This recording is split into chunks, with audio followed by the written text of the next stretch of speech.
Well, thank you all for joining. Today, I will tell you why and how we should redesign the university admissions system in the UK. Now, if this sounds like an extremely ambitious project, well, it is. We're talking about a market with 400 providers and 700,000 students each year.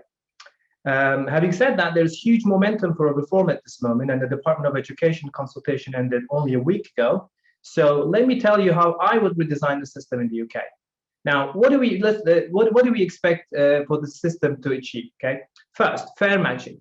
That is, better qualified applicants should not miss out on their preferred choices at the expense of less qualified applicants. For example, if a student is going to miss out on their application to Cambridge, that should only be because all the places at Cambridge have been allocated to better qualified applicants. Second, we would like the system to promote student choice and support aspirations. In particular, it should be risk-free and straightforward for all applicants to pursue ambitious targets. Okay. Third, we would like the system to help, perhaps even ensure that universities meet their student numbers, target student numbers. This is a particularly big concern for universities. And in fact, the evidence shows that without ensuring this, universities tend to resort to uncompetitive behavior.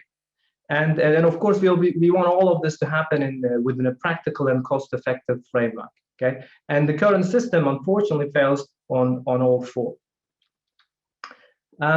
Before going into what doesn't quite work, let me just give you a quick sketch of the existing system as a benchmark. Okay, so what happens is students at the moment are allowed to submit up to 5 applications via UCAS, the University and College Admission System.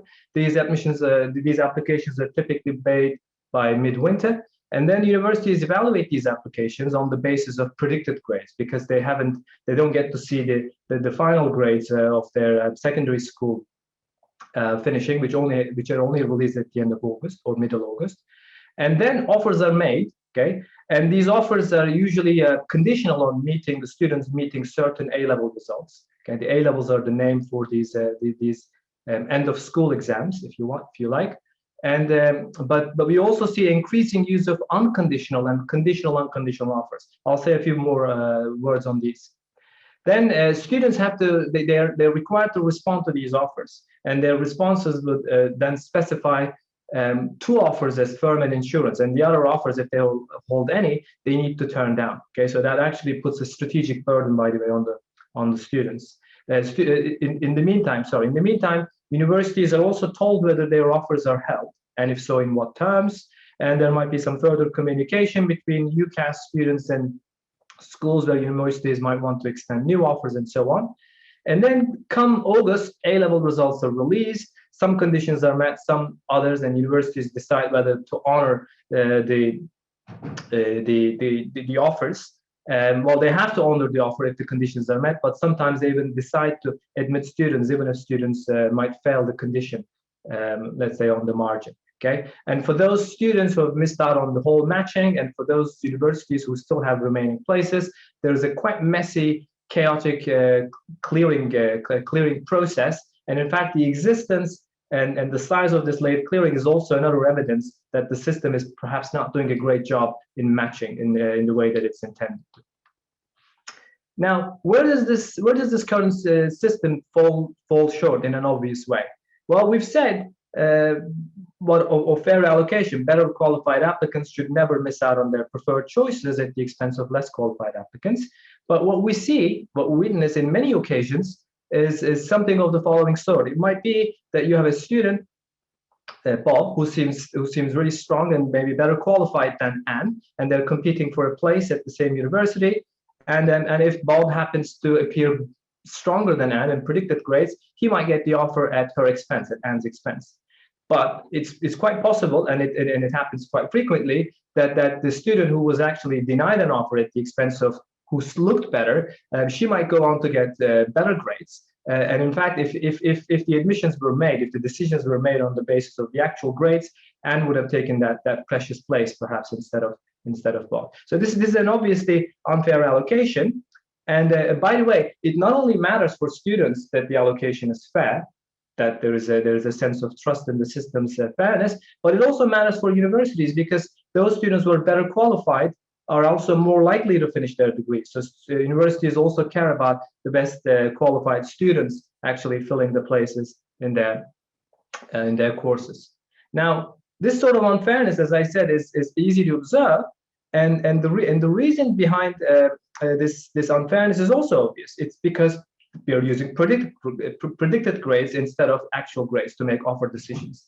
Now, and this obviousness also actually motivates an obvious solution. And the solution is, why don't we just insist that universities make offers only after having seen A-level results? Okay. So in fact, this particular reasoning is the basis for all the focus in the media and among the stakeholders, all the focus on post-qualification admissions, that is PQA. Now, having said that, it's changing the timeline. In other words, moving the decision-making of universities from where it is now, in other words, sometime in spring, to say August, that is after A-level results are released, is that going to be enough actually to sort out the issues? To sort out the issues about fair allocation or efficient matching and so on? Is it going to be enough to resolve those concerns, address those concerns by changing the timeline? Now, evidence from admission systems from other contexts and other countries actually suggests that PQA on its own is not sufficient to guarantee fair and efficient matching. Okay, so what else might be responsible for failures in such systems, and in particular the admissions system in the UK? Now, although UCAS operates a substantially centralized framework to organize admissions, decision-making, offer-making remains highly decentralized. In particular, there's a serious lack of coordination between universities when making offers. Now, as a result, it is extremely hard for universities to predict which offers will be accepted. And now, of course, this is less of an issue for us here at Cambridge, because we kind of count that all our offers will be accepted. But for the vast majority of the providers, universities, institutions, it is actually a strange, difficult guessing game. And that guessing game, typically, in many occasions, they fail, and it causes actually market failure of several sorts. When we have a market failure of this sort, by the way, we can also then expect incentives to circumvent the rules of the market and perhaps even transact outside the system. So let me just give you a quick example. Okay, so this is highly stylized, obviously, but this is just to give you a flavor of the sort of things that we might expect to see, and we actually do see. So suppose we've got 3 courses: London, Manchester, Newcastle, each with 1 seat only. And we have 4 students competing for these seats. Call them Anne, Bob, Chris, Dan. And so again, for simplicity here, and to kind of to accentuate the point I'm trying to make, I'm going to assume that the students are ranking these universities exactly in the same way. Okay, so on the left-hand panel here, we see all students ranking London at the top, Manchester second, and Newcastle next. And then here on the right-hand panel, I see. Oops, sorry. Yeah, these are student preferences on the left. On the right-hand side, what I have is how the universities assess these students, and it just happens that the students are also assessed in the same order. Okay, Anne is the best looking, Bob second, Chris, and then Dan. Now, importantly, each student and university knows their own preferences, but they might be agnostic about what else is going on in the market. Okay. Now, you don't have to remember all of this because I'm going to have it on the next slide again. Now, in the absence of coordination, universities holding 1 seat each, they might say, okay, we have 1 seat, we're going to make 1 offer. Or they might say, well, maybe we should make 2 offers because we don't know which offer will be accepted. But by the way, if they were to make 1 offer only, we could see that only Anne would be receiving offers, and she would be the only one matched at the end of the process. And all the other students will perhaps get offers from some other universities, which are not modeled in this particular toy example. Now, let's suppose they want to be on the safer side in some sense, and then they want to extend 2 offers for 1 seat. So when that happens, then we're going to see that both Anne and Bob are going to be receiving offers from London, Manchester, and Newcastle. Okay, the other students, Chris and Dan, won't get any offer at all. And the resulting match would be Anne and Bob will be matched with London. Chris and Dan will be unmatched. Okay, so the result is actually market failure on multiple fronts, inefficiencies and perhaps subsequent some unfair allocation. Okay, so we see London ending up with too many students. Okay, we see 2 students, Chris and Dan, being completely unmatched, and we see Manchester and Newcastle also having vacant places. Okay, now while this toy example in some sense is perhaps exaggerating the scale of what's going on, but it gives you the flavor of what kind of things we might expect in a larger scale, perhaps to a less extent, but it's happening across the market. So when markets fail, in other words, when they don't do what they're supposed to do, allocate resources efficiently in response to people's taste and preferences, and so on, in a fair and reasonable way, then we can expect actors to circumvent and transact outside the system. And in fact, we're seeing examples of that in the current system. In order to lock students early in the calendar, what we're seeing is that a lot of universities started making conditional, unconditional offers. You might have heard this because it's been quite topical in the last few years. And a conditional, unconditional offer goes like this. So the offer says, here is a conditional offer. You're supposed to get these grades, but if you list our course as your firm choice when you respond in the earlier responses, then we will convert your offer to an unconditional offer. So you don't have to worry about your condition anymore. Your place is guaranteed. You can take it easy, and then we can take it easy because we actually locked in you as a student. Of course, they don't mention the last bit.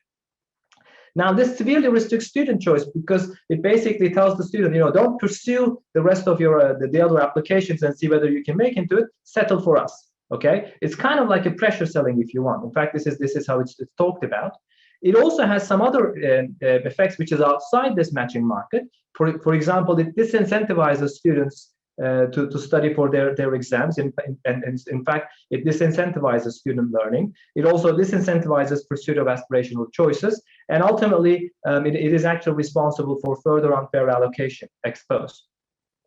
So, and the scale of it is actually it cannot be ignored. In, for example, 2019, almost 2 in 5 applicants received an offer with an unconditional component, and 60% of those unconditional offers were conditional, unconditional offers. And when you ask students whether that made a difference, half of those with such offers says actually it did have an impact on which course that they ended up listing as their first choice. In other words, committing, and in other words, ending up actually at that particular course. Now, and here's actually a moment of good warning, because if the system were to move to a post-qualification admissions model, the communication window between universities, UCAS, and the students after offers will be much narrower. Okay, only a few weeks in August, and we can expect significantly more congestion. Okay, unless we also accompany this reform of PQA with the right kind of market clearing. Okay, now what could that look like? Now, before I actually describe what I mean or what I think is a good market clearing. Okay, so here are a few lessons again to revise. Okay, so we need to take universities need to meet their targets seriously. Okay, we need to ensure that the system does not leave any advantageous opportunities to transact outside the system. Okay, so in other words, we should build trust, but we should make it in everyone's best interest to stay within the system and operate there. And we need to worry about unintended consequences from, for example, implementing one policy and see how that will impact other aspects of the design. So in short, I just want to emphasize what we need is a fast, efficient, and fair market clearing to accompany a reform of the timeline. Okay, and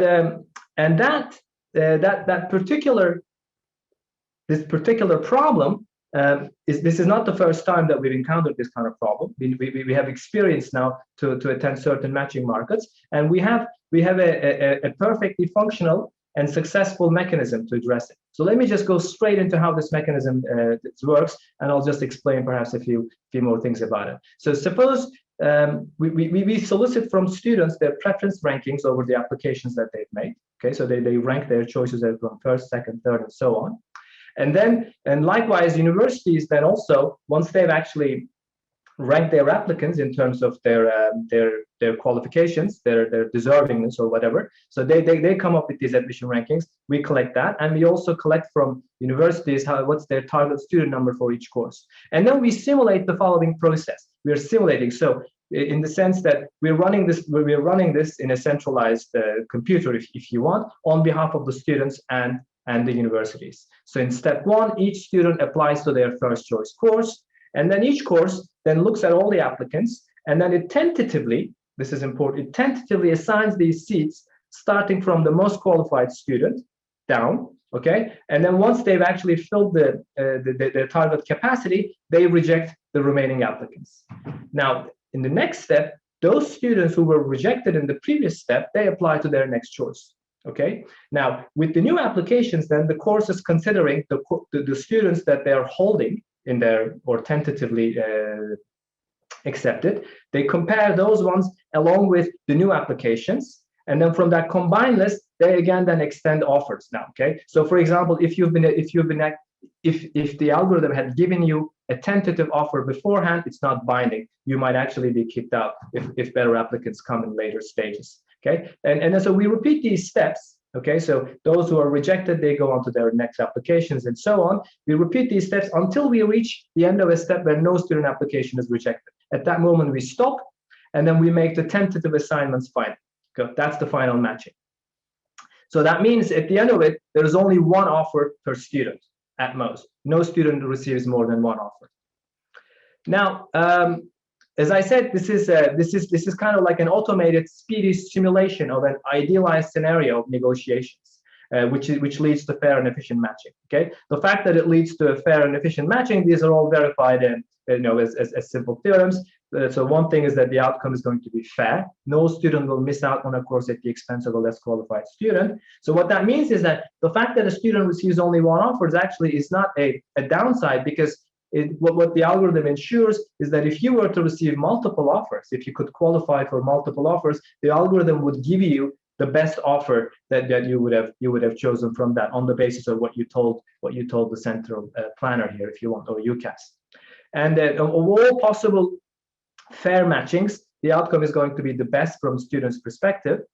It's also going to be straightforward for students to participate, in the sense that they don't need to strategize. Okay, they need to, it is in their best interest to tell their true preferences, regardless of what other students reveal. Even if, so, and fourth, trying to match outside the system is not going to pay off for the students or for the universities. And in fact, you can think of these last two properties as some sort of a resilience to gaming the system.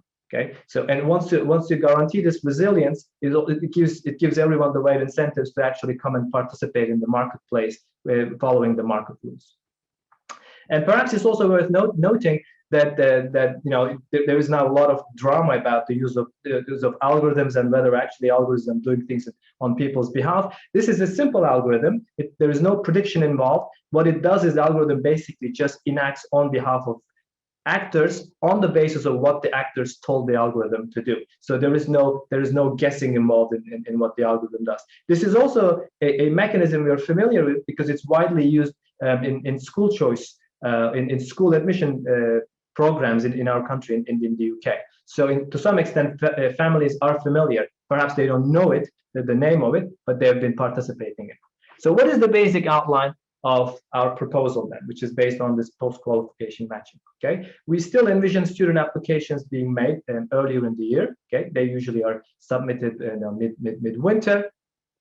And the applications are made through UCAS. There might still be a number of a cap on the number of applications made, and then universities get to assess their students. Some universities will do perhaps interviews, auditions, and so on. But and the purpose of this earlier assessment is to be able to figure out as much information and as much of the ranking as possible. But the scores that they're going to give to their candidates at that stage are all preliminary, because the A-level results haven't materialized yet.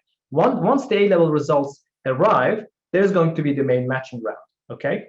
Now, just before the matching happens, the universities are going to finalize how they rank their students. Okay. Whereas students on their side, they're going to decide how they rank their applications. That means, even until August, they don't need to have decided which is their first choice, which is their second choice, and so on. Okay, so they're going to go onto UCAS platform, okay, and privately, without having to tell anyone, or without even having to inform the universities, they're going to rank their choices from their first to fifth or more, if the system allows so. And then the universities will finalize how they rank, and then they're going to submit those rankings into the UCAS platform, and then the UCAS will instantly figure out the correct match. What is the correct match? It is the match which assigns for every student their most preferred choice from all those choices they can actually qualify, on the basis of the competition with other applicants, and where the competition resolved through these course admission rankings. So that's how the model that we have in mind is going to work in a nutshell. But we have to be here's a last word of warning, if you want. if you take an off-the-shelf design like this Gale Shapley's algorithm or any kind of mechanism, you can't just take it and use it right away. So a realistic market design, a realistic design has to take into account the specifics of the market, the specifics of the problem that you're trying to resolve, address. So for example, here, a full-fledged design will need to address things like contextual assessment, the possibility of making early offers to those applicants with special needs, such as those from abroad or such as those with special, kind of disabilities and so on. It needs to be perhaps accommodate additional applications following the release of A-level results, and perhaps a late clearing of vacancies due to last-minute dropouts, and so on. So, in some sense, when we take this to the real world, the devil is going to be in the detail, and we will need to address those. And if you're curious, we actually do address these and more, and we describe how we do it in our paper, which you can find at the link.